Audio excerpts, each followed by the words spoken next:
What up, everybody? It's Aaron with Robert, and this is Get Your Geek On. And this is our review of the series, the Disney original series. Disney Plus. Disney Plus. What If? Episode 5, What If Zombies? I forgot the name. I have to say, the title of this week's episode was pretty great because it was That's just funny. What If Zombies? That is true. And I think, this is going to be a full spoiler discussion. We're just going to get into episode 5. And I don't know. I'm wondering if this is going to be the first time that we are not necessarily agreed, because I think we've been pretty much in alignment in the first 4 episodes. Yeah, I think so. And so with this one, I'm wondering, are we going to be a little bit different?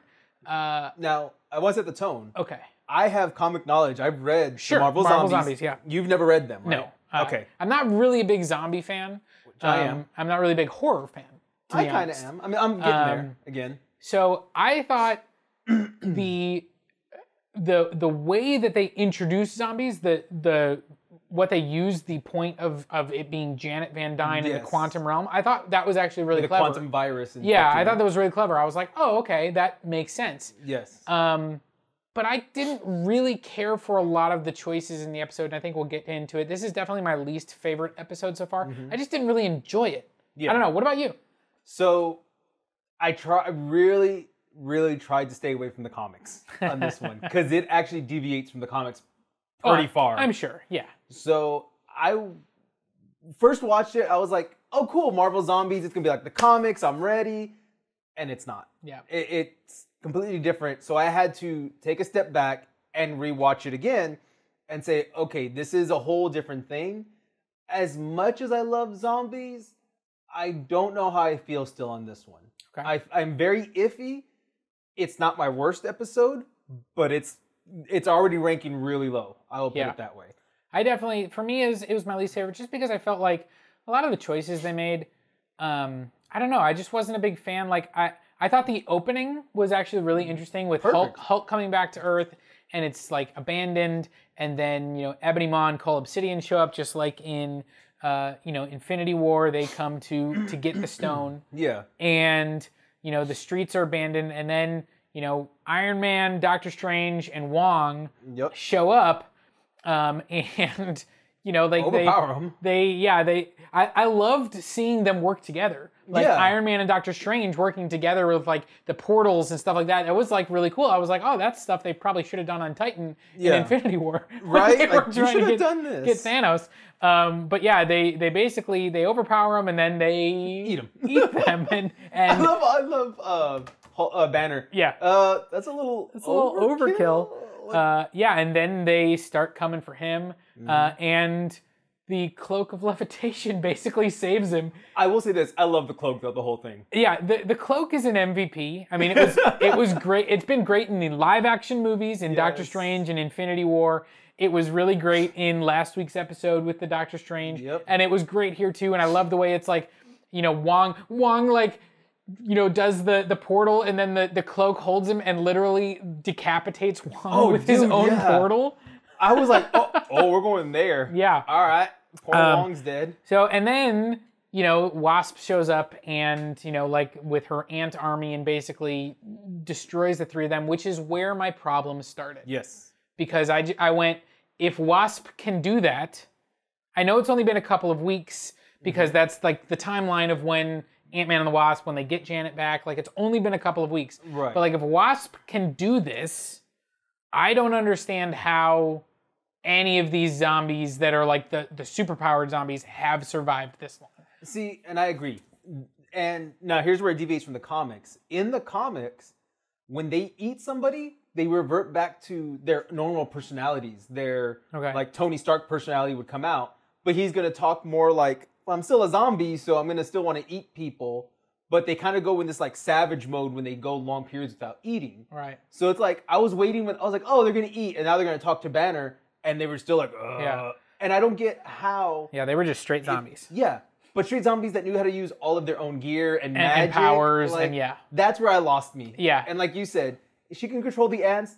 Ants outnumber people no matter what. Okay, like 6 ants for every person. I saw the zombie apocalypse like that. Like, I don't know. I mean, like literally was eating through Tony's armor, to like kill. And it was like, okay, well, if they can do this, like and so from that point forward, anywhere that Wasp was and she wasn't doing that, it's the same problem that I have in a lot of like in X-Men Apocalypse, in that bad movie, you know, like the villain shows up and is like killing people with sand, you know, and then he does that to a couple of random people and then never does it again. And you're like, okay, or in the terrible Fantastic Four remake, you know, like the Doctor Doom is like exploding people's heads in a hallway, but then when he encounters the Fantastic Four, he doesn't use that power. Yeah. And this is the same type of thing where it's like, you show off this fantastical power right away, but then it never returns. And also, I don't understand if you had this power, if you could do this. It really started the episode off. Like the opening was like really cool, and then as soon as Wasp showed up and that was what was happening, I was like, nope, I'm out. I think my turning point where I didn't like it was where they were like, the zombies are coming, so they sent the Avengers, and that's when Earth was going to fall, when the Avengers fell. Right. But you just took out 3 Avengers, and you took out Strange, Iron Man, and Wong, and by that point, I think we took out Cap already by that point, didn't they? No, Cap was later on the train. He was in the train still? Okay, but you took out 3 of them. And that was the moment that Earth was in trouble. Like you said, you could have killed them real quick. What's the big deal? Like, they're zombies now. No offense. We're not going to try to save them. We're going to try to make a cure for whoever's alive still, is how I look at it. And yeah, I think I lost my interest completely, like 100%, with that line of, this is when Earth fell. No, like, you literally see, no offense to Hawkeye, no offense to Black Widow. They're still humans. No offense to Tony. He's still just a human, though. The only one that was powerful in that moment would have been technically Panther, but the way I look at Panther, which we do see him later, he's in an armor as well. How did they get in? How did they get in Iron Man suit and Panther suit? Yeah, like, this is another question that you have is like we understand that it's passed through saliva, so yeah, Iron Man is completely covered. Yes. How did he get infected? I mean, Black Panther is completely covered. How did he get infected? And his has like that shield thing that we see later in Black Panther, where he takes the hit and absorbs all the kinetic energy. At this point in the timeline, yeah, I guess he would, because this is right around Infinity War. Yeah. So yeah, he would have that shield on it. You can argue that, well, Ant-Man got in Tony's armor, but he never got to his skin. We never see him get down to the skin of him. We could argue that in Civil War, but I mean, Tony still wears a layer of clothing underneath his armor. Yeah, I don't know. I don't know either. And that was not where my problem stopped. That's where they started. Because I did like, once we, get Hulk in and Spider-Man's video was great. I love Spider-Man's video. Spider-Man did take it too. Yeah. Give him the cake. And it wasn't Tom Holland. He was really the only guy that didn't return for this. Every other hero was basically voiced by their live action person. But Spider-Man was not Tom Holland. Yeah. But like his introductory video, like with the various different people and like their skill sets and, like it was really fun. Again, it was curious who they chose to like be the survivors. Like, okay, you've got Bucky, you've got, Sharon Carter, you've got Wasp, Happy Hogan, Spidey, Spider-Man, Bucky. Oh, you said Bucky, right? Yeah, I said Bucky. And Hulk, obviously. Yeah, Bruce Banner. And so I don't know. Like, it was a weird mix. It felt like people. Who could we get? And it was like, okay, all these actors signed on, but we really want Spider-Man because he's still the young one and can still do this fun stuff, like the montage video.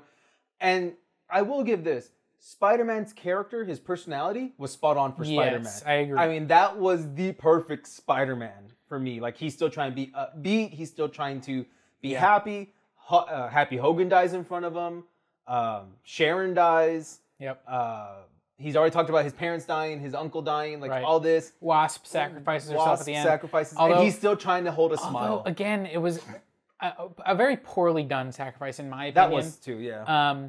But their goal as they go through this is they think they've found from another camp. There's a survivor that has maybe stumbled on a cure, so they're going to get there, and it's in Camp Lehigh, which is where Captain America first trained and stuff. So they get on a train to go there, and of course they're attacked by zombies. Hawkeye, Captain America, and Falcon show up, and they basically have to kill them. Okoye was the other survivor. Oh, that's who it was. Yeah. Right. I forgot about her. Yeah, I just remembered because she's the one that killed Falcon. I was like, oh yeah. One thing I did have a problem with that the zombies are about to bite Spidey while he's pulling the train, and his spider senses never warned him? Like, hey, by the way, they're right behind you. I think he knew they were there, and he just was... Okay, I can live with that. It was kind of this is what I have to do. Okay, I'll live with that. I'll let it slide. But not the rest of the episode. But I will say, once they get there, and they, they have their battles, and that's cool, and I like Bucky, taking out Cap and getting the shield, and I like that was cool.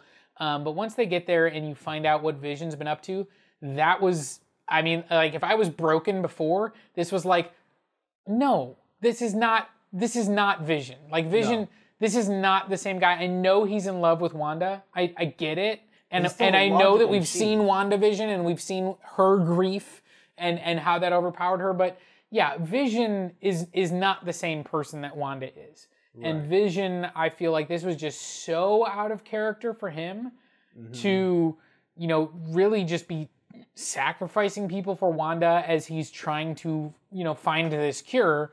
But he even says, like, she's too powerful for the cure. So he knows he can't save her. So and yet murder her he keeps doing it. And it really rubbed me the wrong way because I was like, this is not Vision. Before we get to the Vision part, what was your issue with the Wasp sacrifice? Because we kind of touched it and then we went out. Yeah, I don't know. It was just like, the way they did it with her like going giant and everything, it was like, I don't know. It felt like there was a missed opportunity to have. I don't even know. I just didn't like it. I will say this: it was a small cut, so we get the whole. It's running its course through her veins. Yeah. We don't know how this virus works, so if she went big, wouldn't it slow down because now it has more stuff to go through? I don't know. That's where my mind goes because you haven't explained how this virus works yet. I mean, we saw it go pretty quick with Ebony Maw and Cull Obsidian. Yeah. Like, they turned very fast. And I guess you could say, oh, well, they were bit and not just a tiny scratch. Yeah. But again, like...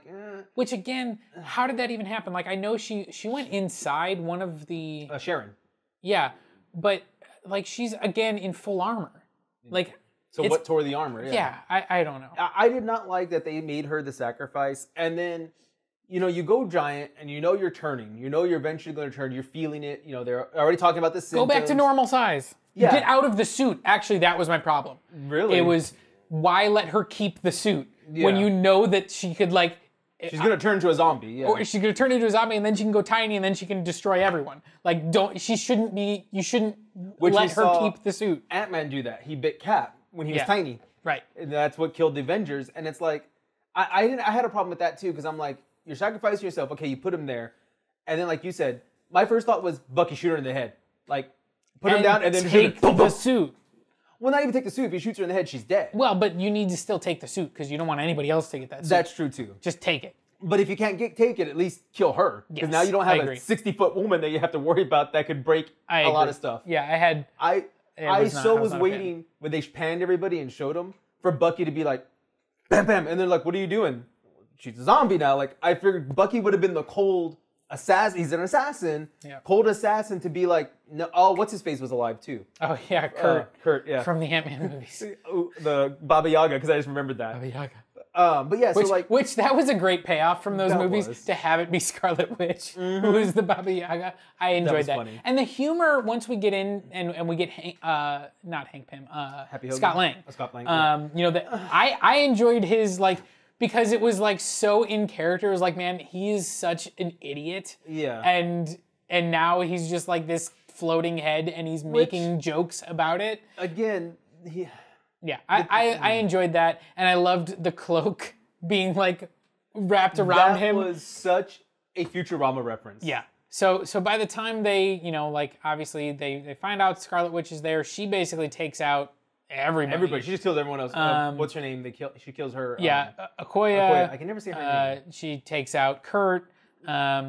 I think that, Hulk ends up staying behind to But we don't know if he dies yet. Yeah, he hulks out, and when he's hulked out, we assume he can't get because he has a healing factor. He shouldn't. Right. In the comics, he does get bitten and he does get infected. Yeah, so I don't know. So I don't know how they're playing that. Because we show him get bit as Hulk once, but the skin doesn't break or it's healed instantly, so he's okay. Yeah. So in theory, Hulk lived at the end of this episode. Vision rips out the Mind Stone and gives it to them because that's where they're going to need the cure. Mm-hmm. They're going to Wakanda, so it's T'Challa, Peter, and Scott Lang's head. that make it out on the quad jet, and they're going to Wakanda because that's where the technology is. But unfortunately, Thanos has arrived in Wakanda, just like in the Infinity War timeline, and he obviously has been turned into a zombie. Now that bothered me too. Which once again, we saw in Infinity War all that for a drop of blood.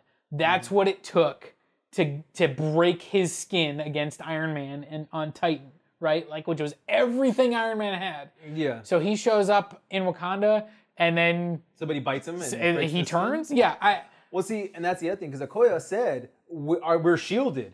So how did the virus get in? Because she makes a comment that Wakanda's fine because we're shielded. Right. Okay, then what got in? And we assume he showed up directly in Wakanda, just like he did before. Yeah. But I also have a question about the Time Stone, because I think he had the Time Stone in his gauntlet, but how did he get the Time Stone? Because Doctor Strange never went off to Titan, and he never took it from him. True, yeah. So it left a lot of questions. I just don't understand this episode.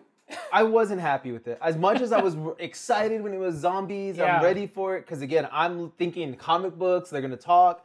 Because even in the comic books, at one point, Galactus is coming.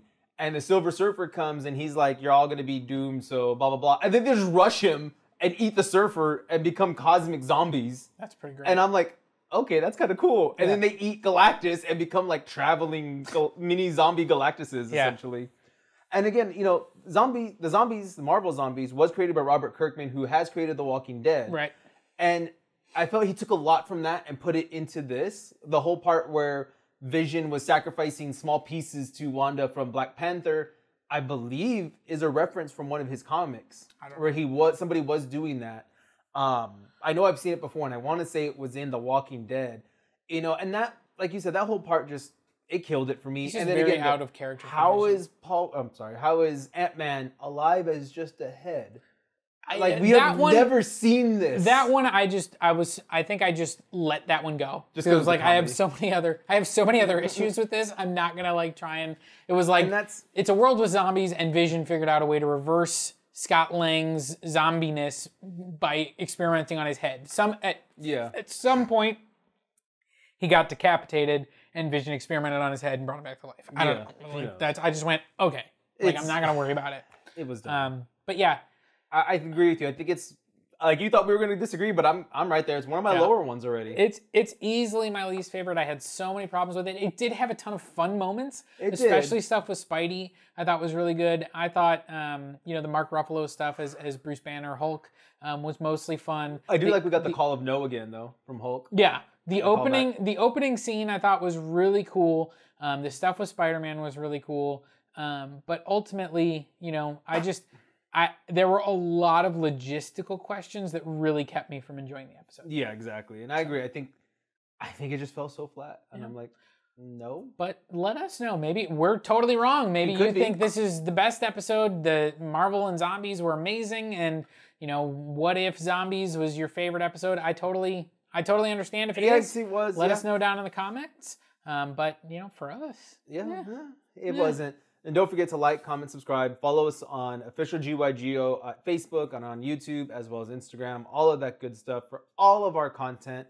And check out our podcast, Talking Geek, on any podcast platform. On that note, stay geeky and get your geek on. Bye.